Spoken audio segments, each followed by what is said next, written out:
Filippo Tortu, una stagione particolare, partita col Covid, poi qualche problemino, però ti sei ripreso alla grande.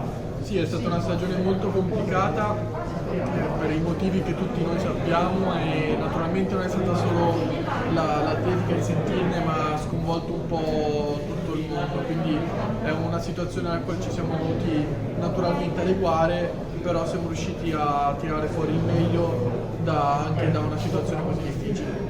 Ecco, per il 2021 sicuramente il grandissimo obiettivo sono le Olimpiadi. Come ti prepari e come proverai, ecco, ad arrivarci pronto?